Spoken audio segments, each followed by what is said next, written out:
नमस्ते साथियों, मैं हूं मौर्य साम्राज्य का दूसरा शासक बिंदुसार।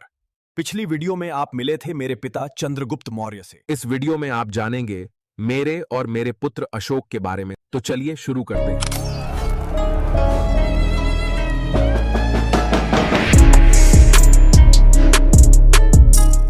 बिंदुसार चंद्रगुप्त मौर्य का पुत्र और अशोक का पिता था। उसका शासनकाल लगभग 298 ईसा पूर्व से 273 ईसा पूर्व तक चला। यूनानी स्रोत मुझे अमित्रघात कहते हैं, जिसका अर्थ शत्रु संहारक है।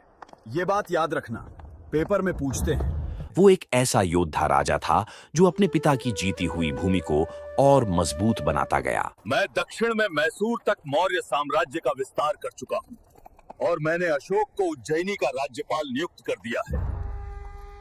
उसने चोल, पांड्य और केरल जैसे राज्यों से संपर्क स्थापित किया, हालांकि उन्हें पूरी तरह जीता नहीं।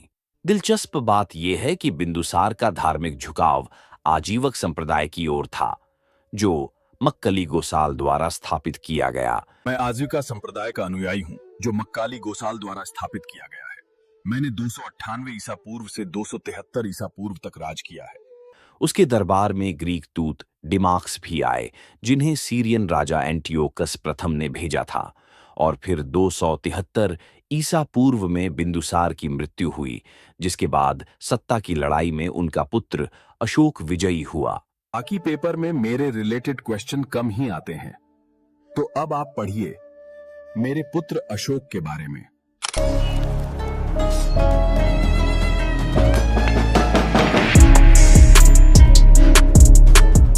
अशोक बिंदुसार का पुत्र था और उनकी माता का नाम सुभद्रांगी या धर्मा माना जाता है। युवावस्था में अशोक बेहद साहसी, बुद्धिमान और कठोर स्वभाव का था। कहा जाता है कि अशोक ने अपने 99 भाइयों को मारकर सिंहासन हासिल किया, हालांकि ये संख्या प्रतीकात्मक भी हो सकती है। मैं उज्जैनी का राज्यपाल हूँ, जहाँ पिता बिंदुसार ने मुझे साम्राज्य की रक्षा के लिए नियुक्त किया है। यहां से मैं मौर्य शक्ति को और मजबूत करूंगा, तो बने रहिए मेरे साथ। लेकिन अशोक की असली प्रसिद्धि उसकी क्रूरता से नहीं, बल्कि परिवर्तन से आई। सबसे बड़ा मोड़ आया 261 ईसा पूर्व के कलिंग युद्ध में। साथियों, 261 ईसा पूर्व चल रहा है और अब कलिंग को जीतने का समय आ गया है। कलिंग, जो आज का ओडिशा है, उस समय एक स्वतंत्र राज्य था।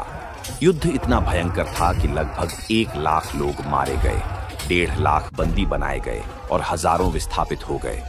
लेकिन इस जीत ने अशोक को अंदर से तोड़ दिया।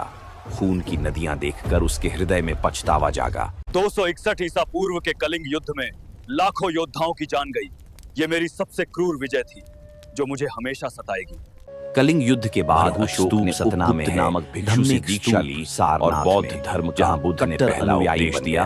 रामग्राम स्तूप नेपाल हिंसा का त्याग कर केतकी स्तूप प्रयागराज के पास और अमरावती स्तूप आंध्र प्रदेश में। भौतिक विजय नहीं।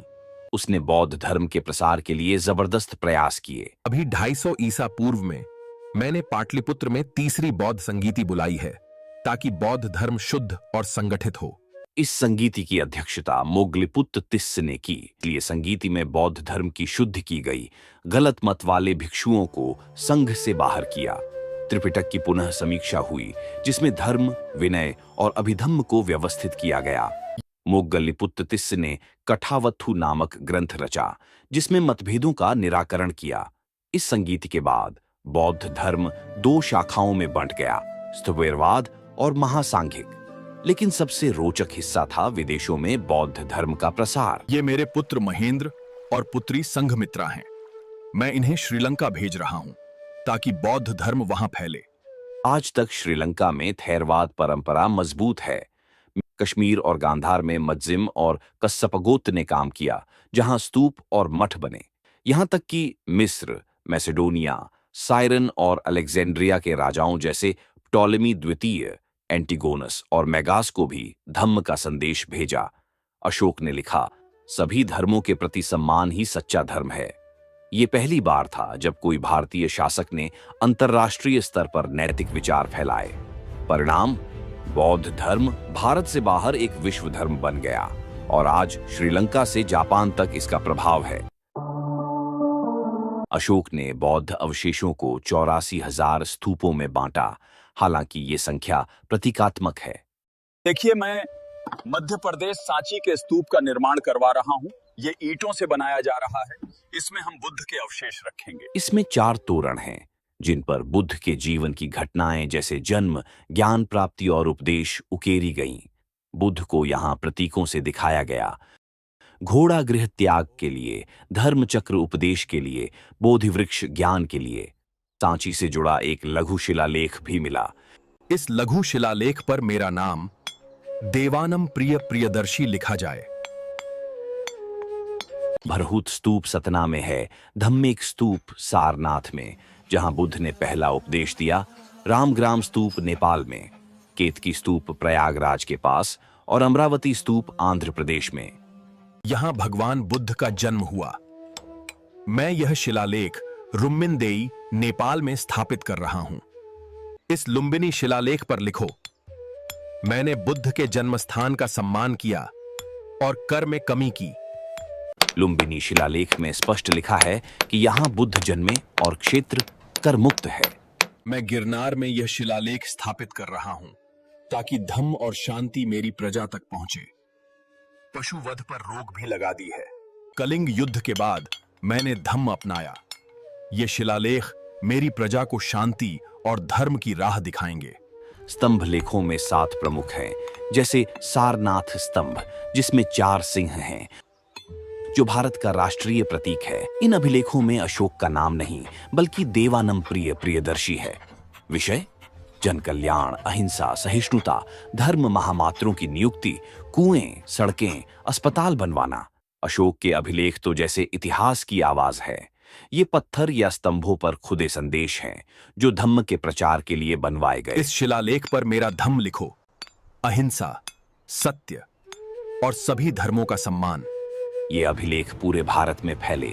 उत्तर में मेरठ, पूर्व में धौली, पश्चिम में गिरनार, दक्षिण में ब्रह्मगिरी और नेपाल पाकिस्तान तक। इन्हें जेम्स प्रिंसेप ने पढ़ा और ये मौर्य प्रशासन का प्रमाण है। अशोक के प्रशासन में धर्म महामात्य नियुक्त किए गए जो नैतिकता सिखाते थे। पशु हत्या पर रोक लगाई, सभी धर्मों के प्रति समानता अपनाई। मौर्य कला में स्तंभ, गुफाएं, स्तूप जैसे सांची और सारनाथ का सिंह स्तंभ उत्कृष्ट है। जीवन के अंत में अशोक ध्यान और सेवा में लीन रहा और 232 ईसा पूर्व में उसकी मृत्यु हुई। उसके बाद मौर्य साम्राज्य कमजोर पड़ा। अगर ये वीडियो पसंद आई तो लाइक और सब्सक्राइब जरूर करें और कमेंट में बताएं, क्या आप मुझे इतिहास का सबसे महान राजा मानते हैं या नहीं।